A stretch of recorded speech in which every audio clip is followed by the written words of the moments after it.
Hey everybody, it's Coach Reiser. I'm at the home studio and I want to go over a couple different lapel chokes you can do with a BJJ Training Dummy. Alright, so let's start with this. We're going to go over the clock choke. Alright, now clock choke is a lapel choke that you would do when your opponent is maybe in like referee's position, something like this, or more than likely in Jiu Jitsu, they'd be in a turtle position like this. Perhaps they have their head down, and you can sneak your arm across and attack the far lapel. Alright, so we're going to use Training Dummy so we can see what that looks like. Now, the clock choke, the far arm goes to the far lapel. I want to go thumb in, okay? I can bring it up here like this. Now, obviously, we wouldn't be facing this way. We would be facing more like this. But for the sake of being able to see the grips, I'm going to have the Training Dummy up. So I go across here. Now, a couple things we're going to do with our grip here. This is something that Dave Camarillo was saying at a seminar. We want to set the hook, and I want to cast the wrist. Okay, when you cast the wrist, that kind of pops the wrist and put a little bit more pressure into the carotid artery.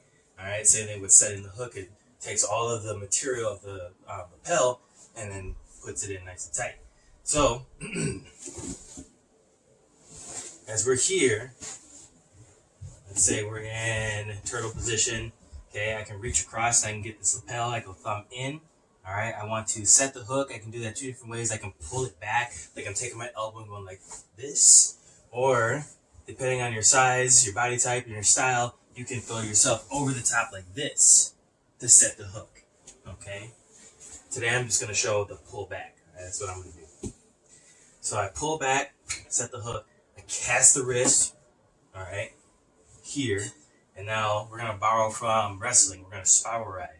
Now the spiral ride, pretend like we got some knees here, all right, so we're going to put our fist right on the inside of the thigh to keep them from moving around as we step around their body, okay, so we want to put our fist right on the inside. Now I don't normally put my fist on the ground. I don't want my hand flat like this on the ground. I'd rather have the fist here connected inside of the thigh, not touching the ground. So, thumb in, set, cast, spiral ride. I need to be on my toes, okay? I walk around. As you notice when I walk around, watch the head and the arm. It applies more pressure into this side of the carotid artery, okay? The side's getting cut off by the lapel, the other side's getting cut off by my arm, and my body moving up and across, okay? Here's a variation. So same setup here, set, cast, spiral ride, come through. But now what I'm going to do is I'm going to long step underneath with this foot, the bottom foot, okay? And then I'm going to turn my hip up, and I pull up along with my hips. Okay, and that's a very, very, very tight choke to use your hips in an upward position for the clock choke.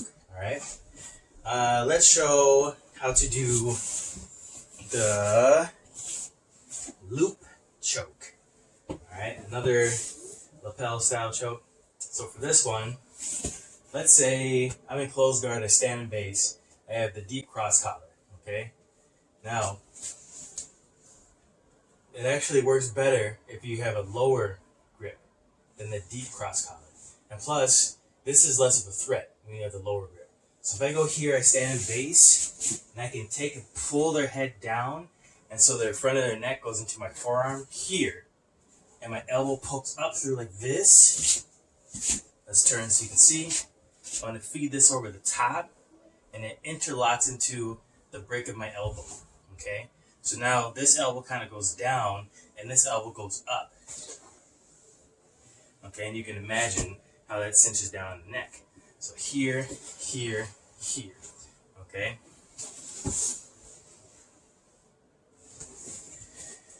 Another variation, instead of using my arm to apply pressure down, I can step at an angle and use my hamstring. So use the bottom of my thigh, Go here, let's say maybe I stand in base like this, or I get the combat base, I pull them down. Maybe it's better standing in base. I can pull them down and I step at an angle.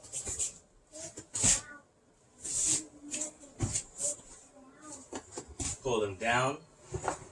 Now their heads underneath my hamstring. I can sit down as I pull up. Okay? Utilizing my hips, making that even stronger. Okay?